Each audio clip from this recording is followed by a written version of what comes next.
नमस्कार आमी ज्योतिष सम्राट विनय शास्त्री। आज के आमार भिडियोर आलोच्य विषय वृष राशि बा लग्नेर शुधुमात्र शनिर अवस्थान सम्पर्के। ताहले वृष राशि बा लग्न सापेक्षे ग्रहराज शनि अवस्थान करछेन एकादशे माने मीन राशिते। ताहले এই ঘরে এখনো মোটামুটি 2 বছর থাকবেন এই শনিদেব। তাহলে বৃষ রাশি বা লগ্নের সাপেক্ষে তিনি কেমন ফল দেবেন সব সময় মনে রাখা উচিত যে এই শনিদেব গ্রহরাজ, গ্রহদের রাজা। তাহলে রাজা কি অন্যায় করেন? সাধারণত করেন না।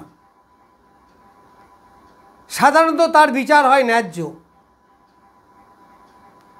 তো এই গ্রহরাজ শনিও আপনাদের নিয়মনিষ্ঠ, ন্যায্য, সঠিক পথ, পরিশ্রম এইগুলোকে কন্ট্রোল করেন। এই বৃষ লগ্ন বা রাশি সাপেক্ষে গ্রহরাজ শনি হচ্ছেন নবমপতি এবং দশমপতি। তার নবমপতি এবং দশমপতি হওয়ায় তিনি রাজযোগকারী। আবার শুধু রাজযোগকারী নয়, সব থেকে বলবান রাজযোগকারী। তাই বলবান রাজযোগকারী কোনো গ্রহ যদি একাদশে থাকে তাহলে নিশ্চয় তিনি কিছু দেবেন। আসলে গ্রহরা যে জায়গায় বসেন তারা কিছু দিতে আসেন, কিছু দেবেন। সেটা ভালোই হতে পারে, খারাপও হতে পারে। তার কারকতা, তার অবস্থান, ভাব সাপেক্ষে কোথায়,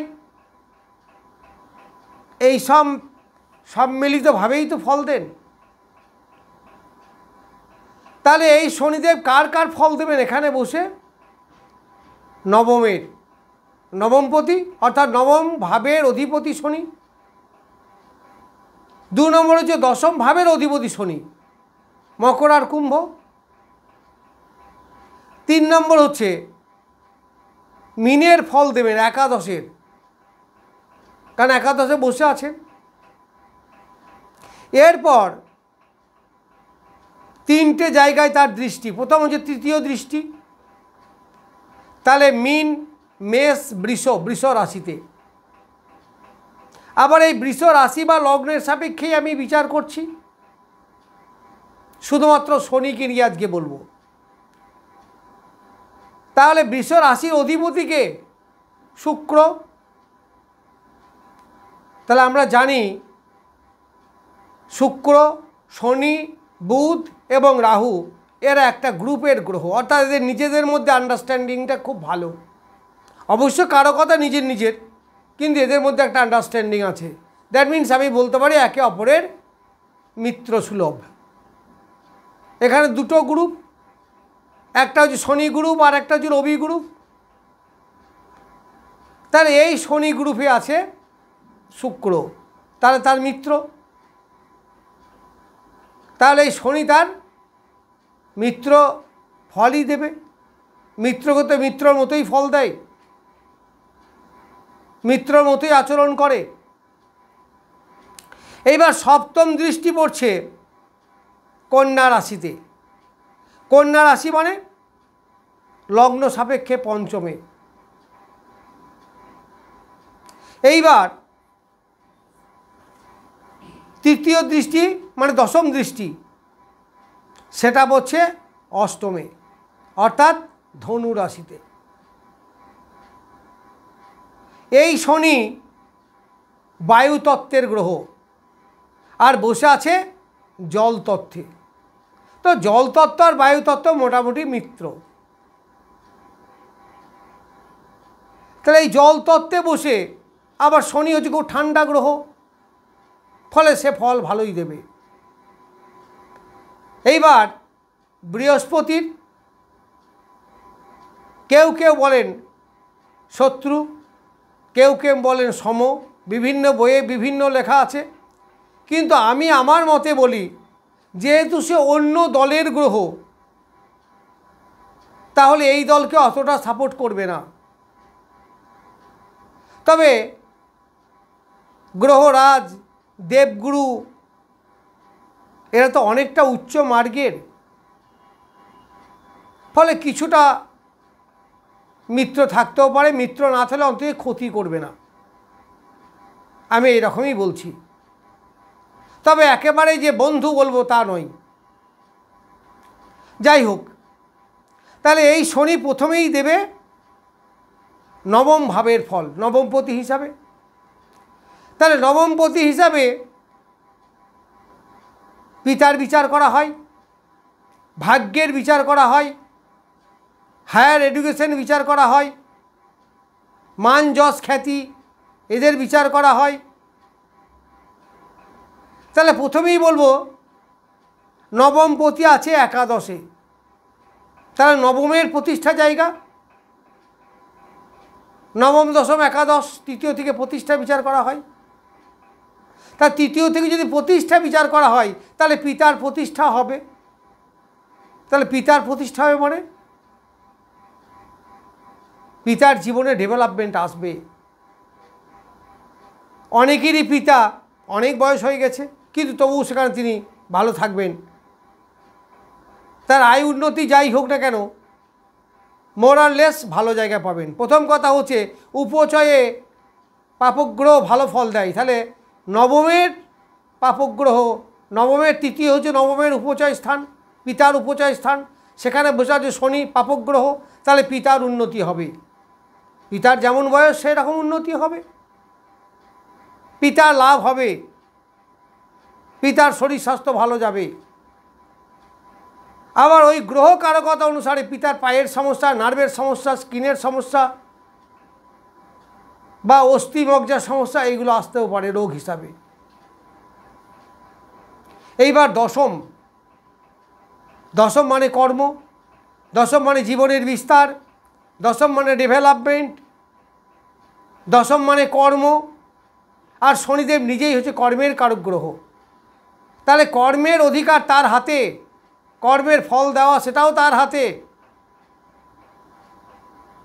আবার দশমের দ্বিতীয় বসে আছে শনি, আবার লগ্নের একাদশে, তা সবগুলোই তো পজিটিভ, তাহলে শনিদেব নিশ্চয়ই প্রচুর অর্থ আপনাকে দেবে।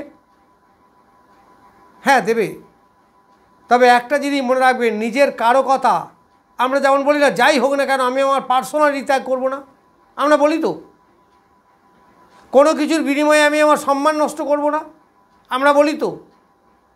ঠিক একই রকমভাবে শনিদেবের কারকতাই হচ্ছে নিয়ম নিষ্ঠ, শৃঙ্খলা, পরিশ্রম করে আয় করা,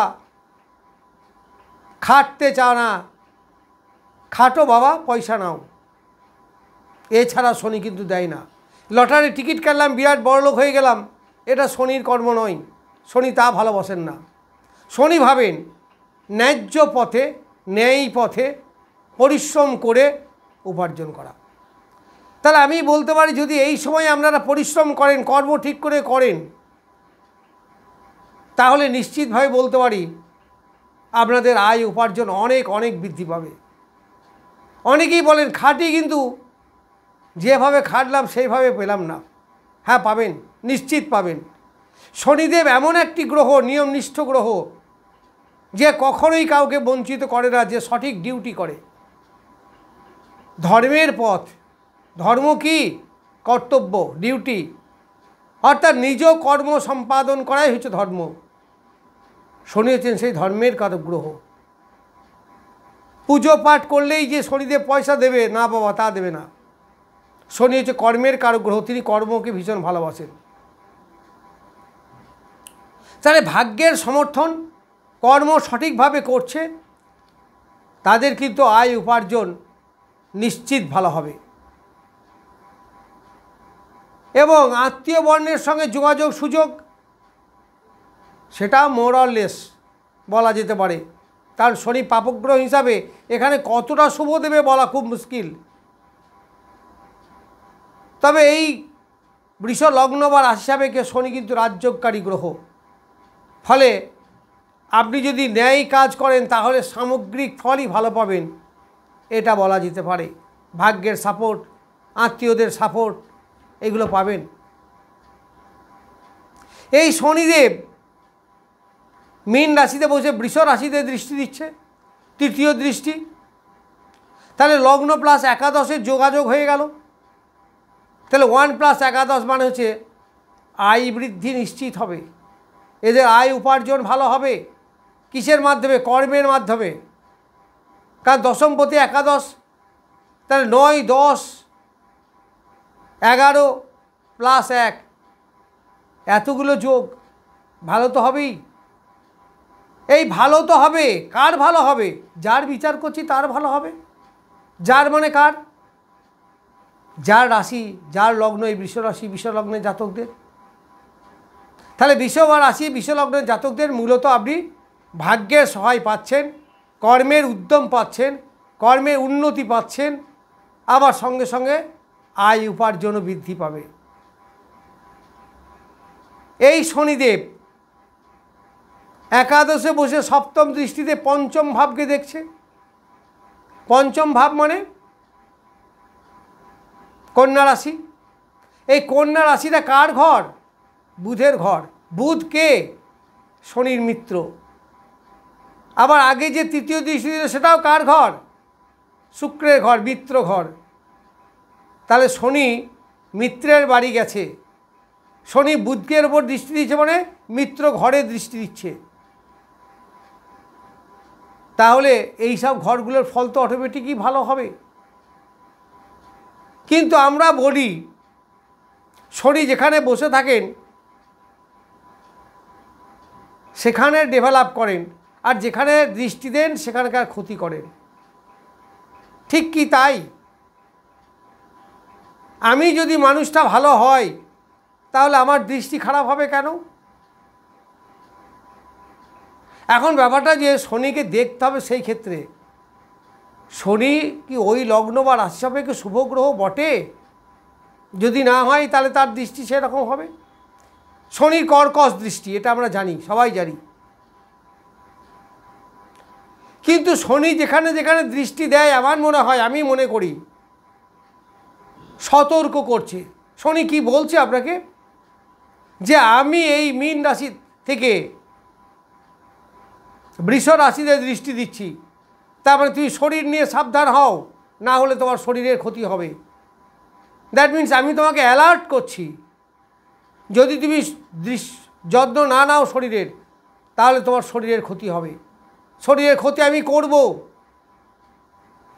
যদি তুমি প্রেমে যত্ন না নাও তাহলে তোমার প্রেমে আমি ব্রেকআপ এনে দেব। যদি তুমি সন্তানের প্রতি যত্ন না নাও সন্তানকে আমি উচ্ছৃঙ্খল করব। তার থেকে আমি দৃষ্টি দিচ্ছি তো তুমি বলেই দিচ্ছি, দেখতেই পাচ্ছ।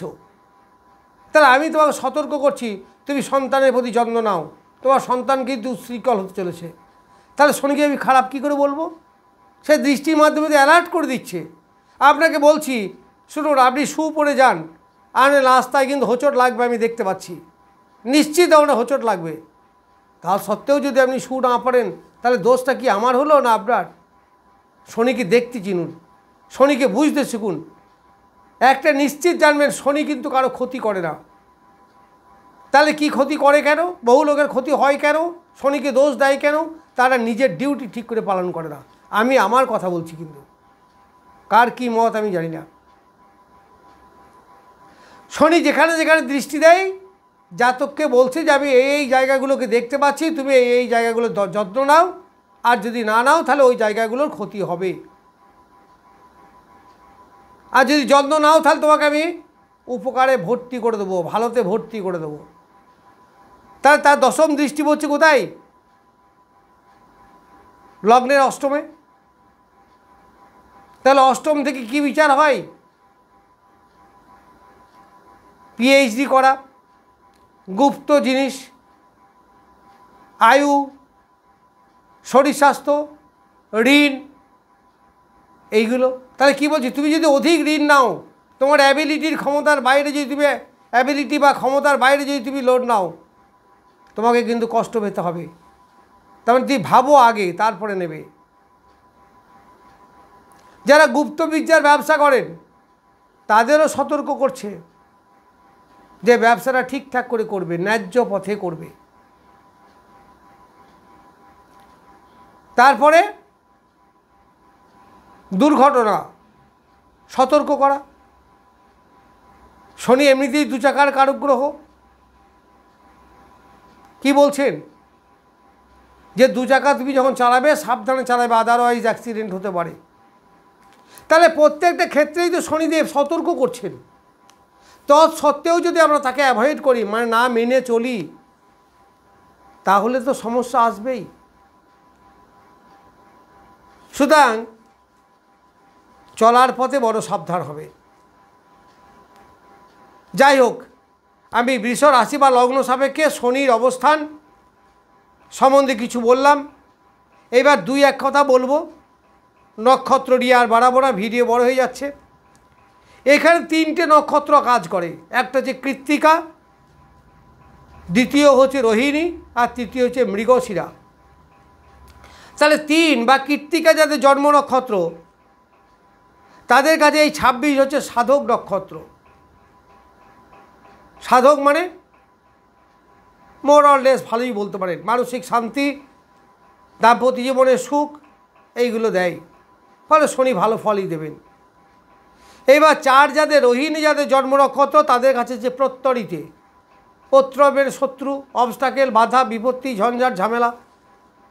ফলে রোহিণী নক্ষত্র যাদের জন্ম নক্ষত্র, তাদের কাছে শনি কিন্তু এই যক্ষা যতদিন থাকবেন, অর্থাৎ উত্তর ভাদ্রপদ বা 26 নক্ষত্র যতদিন থাকবেন শনিদেব, তাদের পক্ষে কিন্তু একটু সমস্যাই হবে।